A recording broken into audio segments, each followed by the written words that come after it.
বাংলাদেশের ব্যবসার প্রাণকেন্দ্র ঢাকা। এখানে আসলে কি ঘটছে? শহরটা যে শুধু অর্থনৈতিকভাবে বড় হচ্ছে তাই না, এখানকার ব্যবসা প্রসারের ধরনও কিন্তু বদলে যাচ্ছে। তো চলুন আজ আমরা ঢাকার কনসালটেন্সি জগতের গভীরে ডুব দেই আর দেখি কিভাবে এখানকার পরামর্শকরা বড় বড় কর্পোরেশন থেকে শুরু করে একদম নতুন স্টার্টআপ পর্যন্ত সবার সাফল্যের পথে সাহায্য করছে।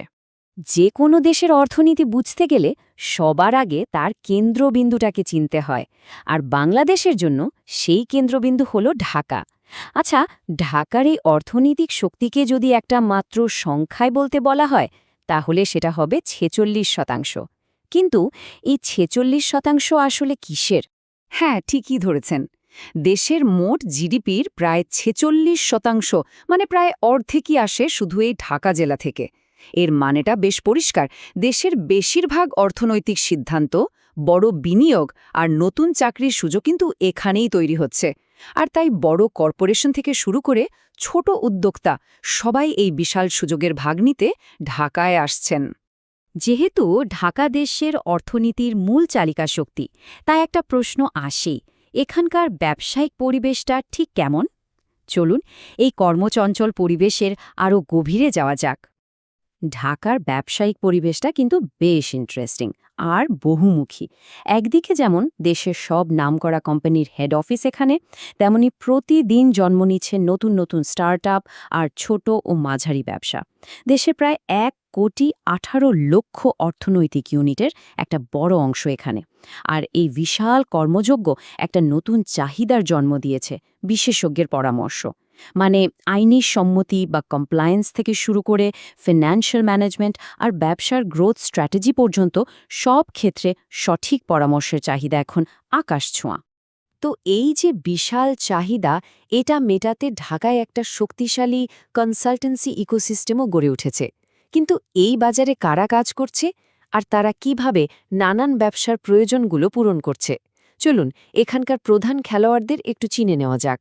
ঢাকার কনসালটেন্সি বাজারকে মূলত দুটো ভাগে ভাগ করা যায়। একদিকে আছে ডেলয়েট বা কেপিএমজির মতো বড় বড় আন্তর্জাতিক প্রতিষ্ঠান। এদের মূল ফোকাস হল বড় কর্পোরেশনগুলোকে গভর্নেন্স, ঝুঁকি ব্যবস্থাপনার মতো জটিল বিষয়ে পরামর্শ দেওয়া।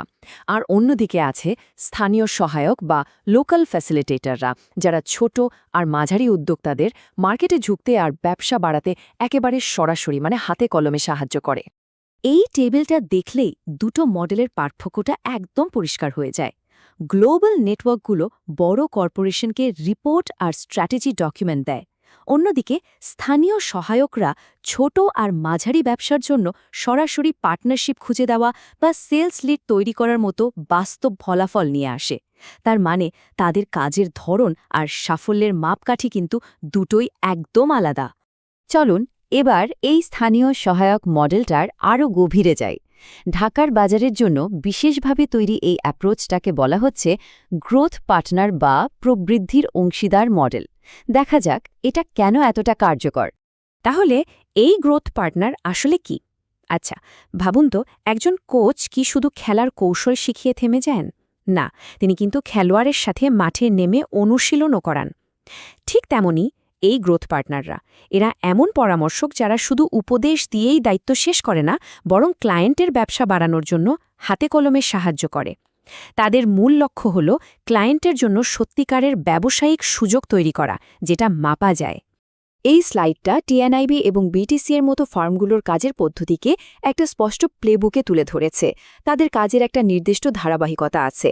প্রথমে তারা উদ্যোক্তাদের কৌশলগত মেন্টরশিপ দেয়, এরপর তাদের পণ্য বিদেশে রপ্তানি করতে আর নতুন বাজারে ঢুকতে সাহায্য করে। ডিজিটাল মার্কেটিংয়ের মাধ্যমে তাদের অনলাইন পরিচিতি বাড়ায়, আর সবশেষে আন্তর্জাতিক ক্রেতাদের সঙ্গে সরাসরি যোগাযোগ করিয়ে দেয়। এটা বলা যায় একটা শুরু থেকে শেষ পর্যন্ত কমপ্লিট সলিউশন। আচ্ছা, আমরা তো বাজারের চাহিদা দেখলাম আর গ্রোথ পার্টনার মডেলটাও বুঝলাম, কিন্তু এই দুটোর মধ্যে একটা গভীর যোগসূত্র আছে, এমন একটা সূত্র যা এই দুটো বিষয়কে একসাথে বেঁধে রেখেছে। চলুন সেই রহস্যটা খুঁজে বের করা যাক।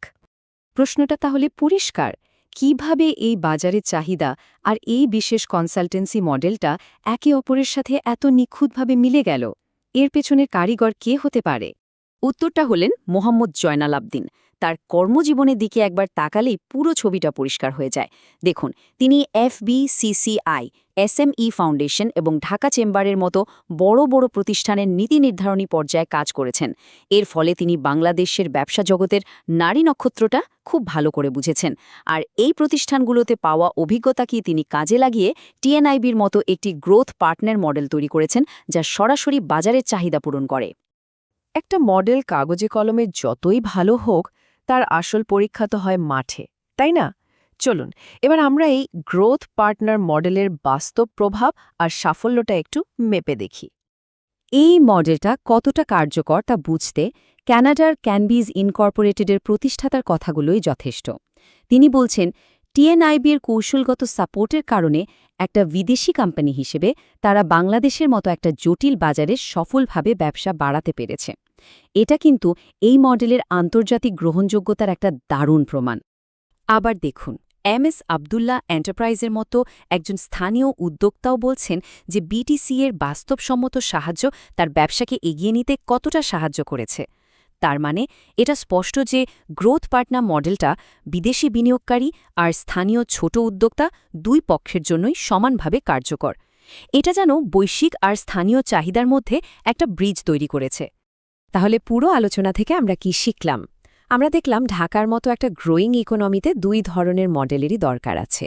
বড় কর্পোরেশনগুলোর জন্য যেমন গ্লোবাল নেটওয়ার্কে স্ট্র্যাটেজিক পরামর্শ দরকার, তেমনি ছোট আর মাঝারি ব্যবসার প্রসারের জন্য গ্রোথ পার্টনারের মতো হাতে কলমে দেখানো পথও অপরিহার্য। তাই আসল প্রশ্নটা হয়তো কোনটা সেরা সেটা নয়, বরং প্রশ্নটা হলো ভবিষ্যতে এই দুটি মডেল কিভাবে একসাথে কাজ করে বাংলাদেশের অর্থনীতিকে আরও এগিয়ে নিয়ে যাবে। উত্তরটা হয়তো সময়ের হাতেই তোলা রইল।